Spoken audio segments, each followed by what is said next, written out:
大家好，今日我哋分享有關復活期第6主日嘅讀經嘅，咁就個福音個重點咧就話我把平安留俾你哋，即係基督講嘅。我將我嘅平安賜俾你哋，我所賜俾你哋嘅唔係好似世界所賜嘅一樣。即係話呢個平安係基督嘅平安嘅，咁就係基督俾個平安，同喺世界可以俾到個平安係有啲唔同嘅咁啦。咁就另外一點咧，就係講邊個愛我，必遵守我嘅話，我父都必愛佢。咁仲有啲嘅，但係我哋就喺後邊再提出嚟啦。咁今日嗰啲讀經咧，我就唔會即係逐篇讀嘅，但係喺後邊咧就會有啲重點出嚟俾大家嘅咁咯。咁第一個讀經咧就係宗徒大事錄嘅，係講早期教會嘅。咁就第二篇讀經係默示錄嘅，係講若望就神魂超拔嘅，個默示錄都係神魂超拔咁體會經驗嘅。咁第三篇咧就係若望福音嘅，咁呢度就係講基督嘅平安啊，彼此相愛啊咁樣。咁就咁我哋就個重點就喺呢度講啦。就宗徒大事錄就係早期教會嘅，咁早期教會係好重要嘅。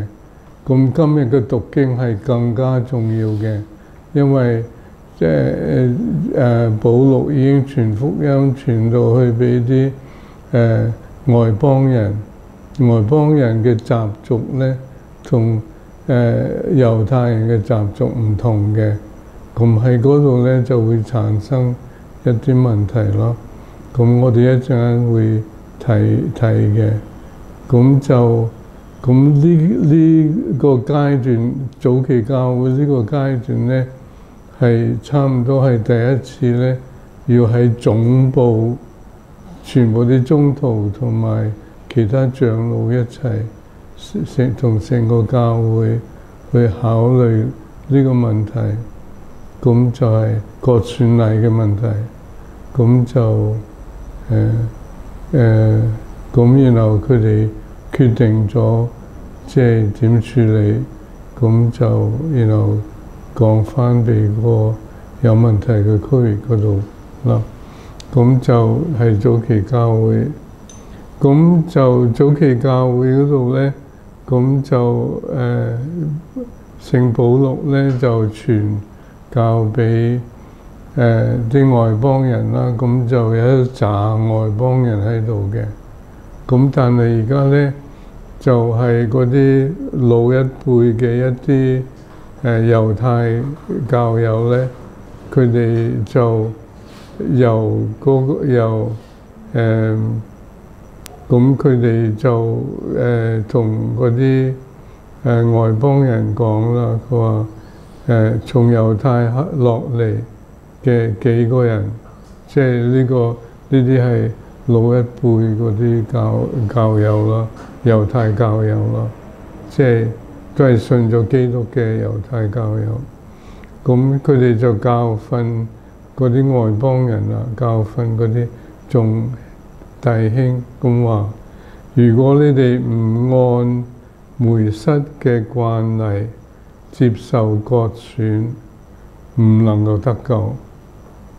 咁嗰個割損禮咧係猶太嘅習慣，同埋即係喺舊約裏邊梅瑟定下一個規律嘅，係即係呢個割損禮係個意思就係表達同天主有個合約啦，就話會跟隨佢咯。咁就咁而家就話，如果你唔割損咧，即係同外邦人講，如果你唔經過接受割損禮咧，就唔能夠得救。但係保祿同巴爾納伯就向嗰啲外邦人傳教，咁呢個區就好多外邦人嘅，咁佢就唔同佢哋意見啦，就覺得即係外邦人嘅習俗唔同，唔係一定要跟晒嘅，咁就於是佢哋兩個就於是就同呢啲猶太嗰班人就發生咗不少嘅爭執同埋辯論，唔係全部猶太人，但係一部分嗰啲即係老教友，咁佢哋就爭執啦、辯論啦，咁但係解決唔到問題，即係解決唔到問題，咁大家就咁個區域裏邊嘅教徒咧，就指定保祿同埋巴爾納伯同埋佢哋中幾個人咧，就要點咧？咁上去中央啦，就上去耶路撒冷嗰陣時，耶路撒冷係個中央啦。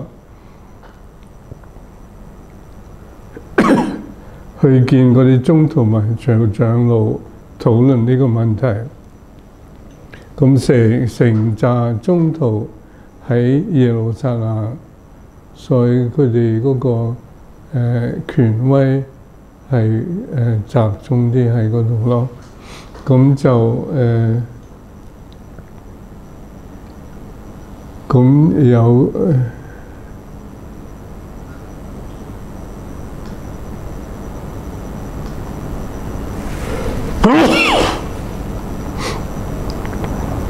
咁係當時即係耶路撒冷，當時宗徒同埋長老啦，同全個教會決定，佢哋就討論過，咁就都同大部分人傾過，咁佢哋就算係成個教會傾過，咁就有個決定啦，咁就從佢哋當中選幾個人，派佢哋同保祿同埋巴爾納伯就去安提約基。咁就安提約基咧，就係即係嗰啲多外邦人嗰度啦，所派嘅有號稱巴爾撒巴嘅猶達同埋色拉呢兩個人，佢哋喺弟兄中係領導嘅人物，所以佢哋派佢哋當中嘅領導嘅人同保祿佢哋兩個一齊返去，咁就要俾個報告嘅，咁就咁呢個會議係好重要啦。咁佢哋要帶去嘅信係如下，即係嗰個結論嘅信。咁宗徒同總長老弟兄問候係安提約基亞、敘利亞同埋基利基亞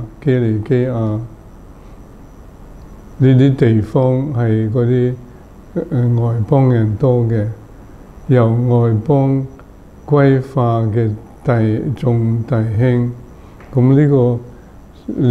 呢封信咧，就係即係向外邦歸化嘅眾弟兄，因為個問題即係對佢哋割損禮對佢哋係個問題嚟嘅。咁保祿同巴爾納伯咧就唔明嗰啲外邦人，咁就所以產生爭論咯。咁就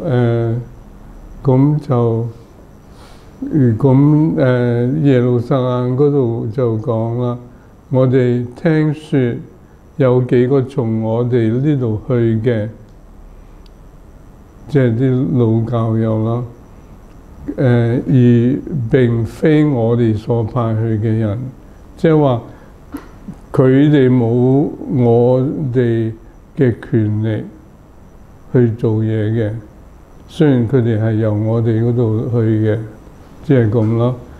即係話呢啲就係嗰啲話一定要割損，如果唔係唔得救，即係用割損同得救黐埋一齊。講咁佢哋呢班咧老教友咧就講話擾亂你哋，混亂咗你哋嘅心，即係咁咯。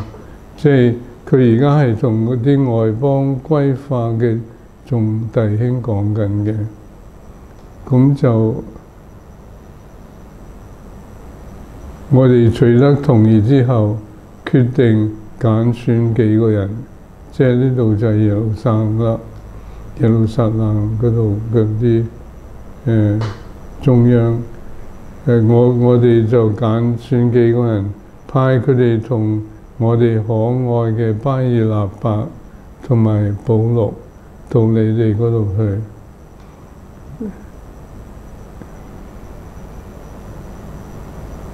他們兩人即係保祿同巴爾納伯啦，為咗我哋嘅主耶穌基督嘅名，已付出咗自己嘅生命，即係話佢付出咗佢哋自己整個人嚟去做基督嘅事，咁咯。咁佢哋就係為外邦人講嘢咯，解釋咯。咁就向中央講嘢同解釋。我哋就派猶達同埋色拉去，佢哋要親口報告同樣嘅事，即係話有封信，然後呢啲由耶路撒冷派嚟嘅呢幾個人咧，佢哋都親口講翻出嚟咯。即係耶路撒冷就係即係要咁詳細去講解嘅。咁佢話因為聖神同我哋決定，即係佢哋決定嘢嗰陣時咧，佢哋都即係願意聖神帶領佢哋嘅，所以佢哋就可以講，因為聖神同我哋決定，即係耶路撒冷嗰啲宗徒啊等等，咁就唔再加俾你哋乜嘢重擔。即係話你哋領洗係歸化咧，唔加俾你哋乜嘢重擔，淨係有啲規矩佢哋容易守嘅，佢哋就話要守返嗰啲規矩。咁就我哋而家就未必係受呢啲規矩嘅，但係當時即係有啲當時嘅習慣咧，咁但係唔難守嘅。咁佢哋即係保持要佢哋守呢啲規矩。除咗呢幾項重要嘅事，即咁重要嘅事係咩咧？要佢哋守，唔好食祭過邪神嘅食物，唔可以食血，唔可以飲血。同埋唔可以食嗰啲窒死嘅牲畜，同埋要戒避奸淫。咁就話你哋要守呢啲啦，即係講你哋聽，你哋要繼續守呢啲嘅。咁咧，但係佢哋講咧就完全冇提話要守割損禮喎。咁就話佢聽，如果你哋戒絕呢啲一切就好啦。即係話唔提割損，唔使割損佢又冇提唔使割損，但係佢已經提要做乜嘢啊，但係做咗呢啲就得啦啊，即係咁咯。咁佢哋即係變咗係咁樣去面對個割損禮嘅即係爭論嘅問題。咁然後就話咁啦，我哋個決定係咁啦。咁祝你哋安好。咁就係祝嗱，佢呢封信同埋呢啲內容咧，係同嗰啲歸化嘅外邦人新教友啊，咁就同佢哋講嘅。咁話你哋做晒呢啲咧就好啦。咁順便都祝福你哋啦。咁即係咁。咁個問題就咁解決，就係當時初期教會一個好重要同關鍵嘅問題咯。就咁用嘅方法嚟去解決。咁然後我哋睇第二個讀經咧，就係默示錄。咁默示錄咧就係若望有啲神魂超拔。咁佢話天使使到我神魂超拔，把我帶到一座又大又高嘅山上，將嗰啲從天上由天主嗰度降下嘅聖城耶路撒冷指俾我睇，即係啲天使指俾若望睇。呢個聖城具有天主嘅光榮，即係個聖城有天主同佢嘅光榮喺度。城嘅光輝好似極貴重嘅寶石，又像水晶咁樣明亮嘅蒼玉啊！咁就即係呢個就係若望神魂超拔嗰陣時，即係體會呢啲嘢。咁體會呢啲嘢係體會一啲關於天國嘅情況咯。咁就話喺嗰度咧，個城牆高而且大，有12座門，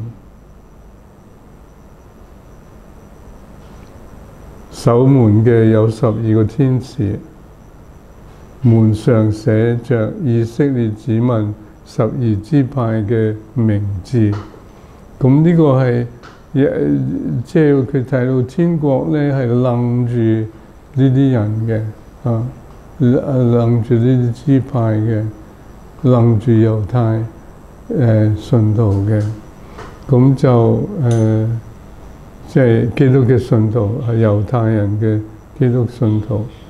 咁門上寫着以色列子民12支派嘅名字，東面3個門，北面3個門，南面3個門，西面3個門。咁天國未必完全係咁樣，但係一個指示關於即係天國同啲人咁嘅關係咯。城牆有12座基石，上面刻着羔羊嘅12位宗徒嘅12個名字。咁即係話天國同基督同佢嘅宗徒咧，都係有直接關係嘅。羔羊就係基督咯。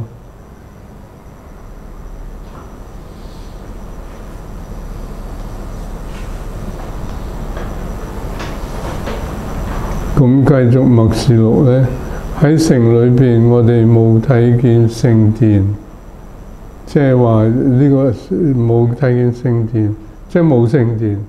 咁點解冇聖殿咧？因為上主全能嘅天主同羔羊就係佢嘅聖殿，即係咁咯。即係話主要係天主同基督羔羊啦。咁就嗰個城都唔需要太陽同埋月亮嘅光照，因為天主嘅光照耀佢，羔羊就係佢嘅明燈。咁就係話天主即係個光照係天主嗰度嚟咯，即係咁。咁即係好強調天主咯，同埋天主同嗰度嘅獨特咧，都由天主嗰度嚟嘅。咁然後我哋嚟到福音，咁福音就強調耶穌對門徒咁話：誰愛我，必遵守我嘅話，我父都必愛佢。我哋要到佢嗰度去，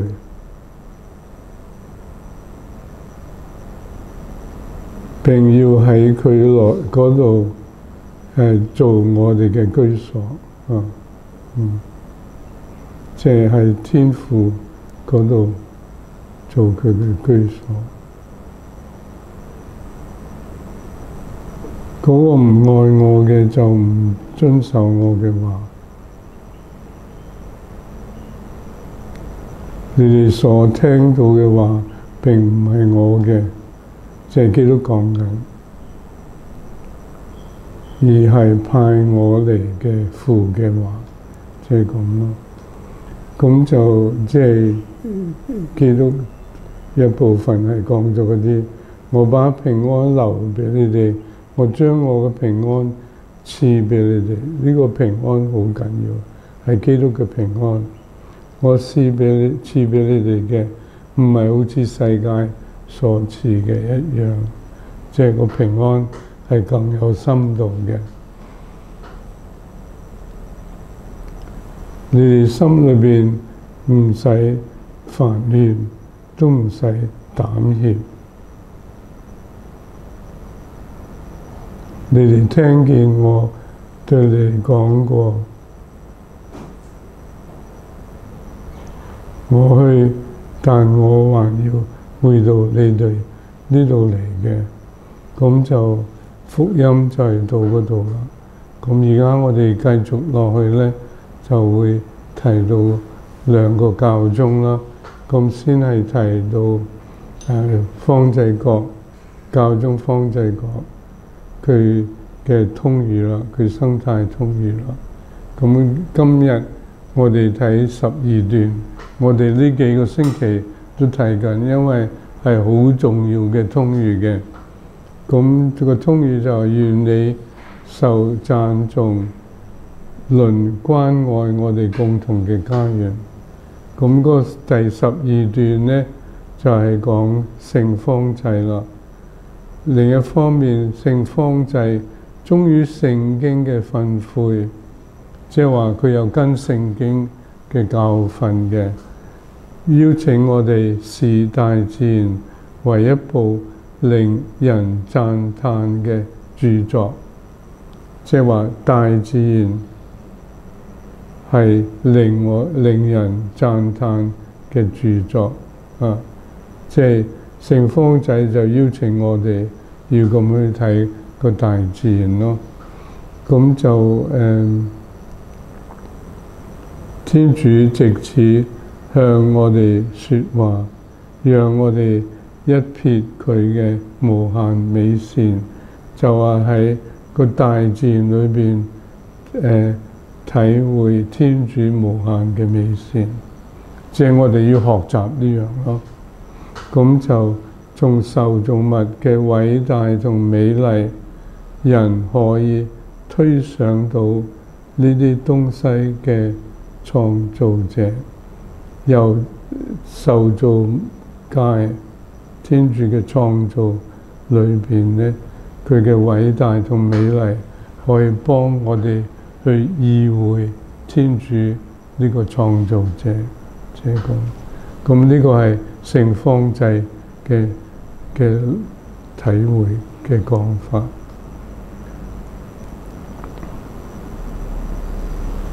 咁佢繼續話，即係聖方濟教宗方濟各繼續咁話，確實嘅，佢永遠嘅大能同埋佢為神嘅本性，呢個係聖方濟嘅諗法，都可憑佢所做嘅萬物辨認洞察出嚟嘅。咁佢聖方濟咁點咧？佢就要求會院，即係佢方濟會院咧，即係嘅花園部分地方經常維持原狀，即係由得佢就咁，由得佢維持原狀。咁點咧？咁就會讓野花同埋其他植物能自然生長。人睇見呢啲植物嗰時，便舉心向上，即係可以容易舉心向上。咁係咩咧？就呢啲美麗嘅大自然嘅創造者，即係容易諗到嘅。咁我哋要學習呢樣咯，啊！咁但係世界唔係一個有待解決嘅問題，主要世界唔係一個待解決嘅問題。而家我哋好多問題要解決嘅，但係佢主要咧創造出嚟唔係一個問題嚟嘅。有好多問題，但基本唔係問題嚟，唔係基本唔係問題，而係人一個令人喜悅嘅奧蹟，即係佢靚同埋佢嘅奧秘咧，係令人喜悅同埋嘅奧蹟。咁就係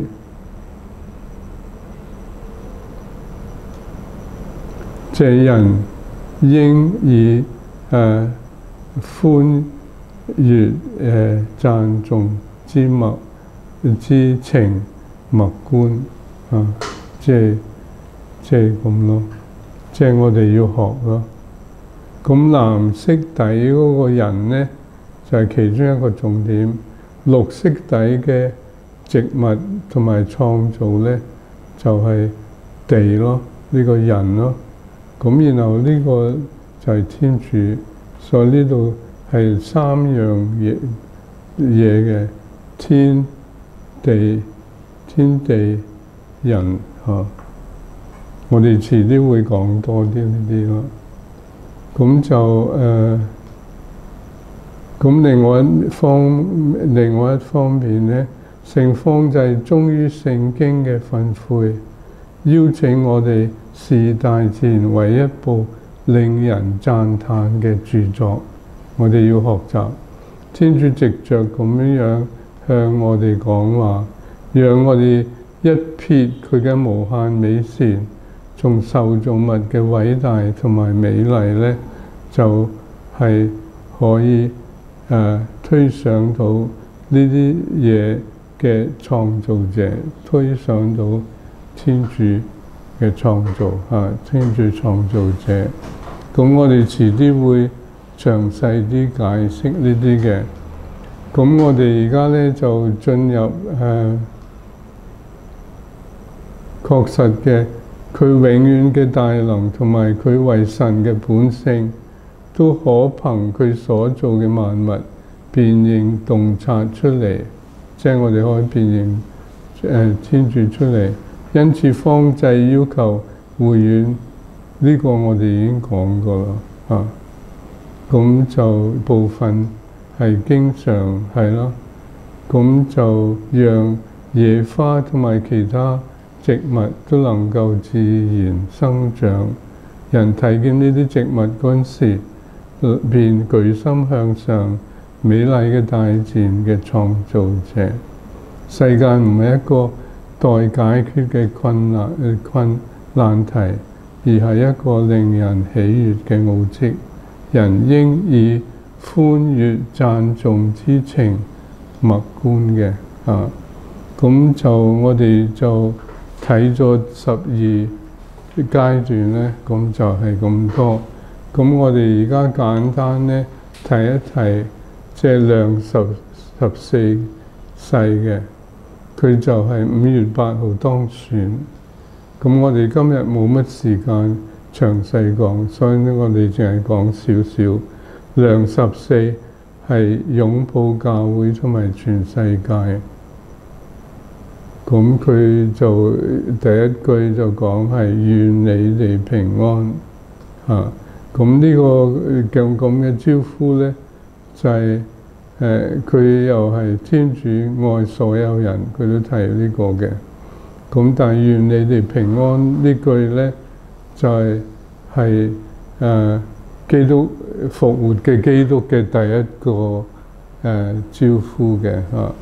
咁就量14教宗就職嘅彌撒，佢嘅就職彌撒啦，咁已經做咗噶啦。咁就係5月18號上午10點咁咯，喺羅馬咯，喺聖伯多祿廣場舉行嚇。咁我哋下個主日咧再講詳細啲啦。今日講到呢度為止，好，主佑大家，主佑。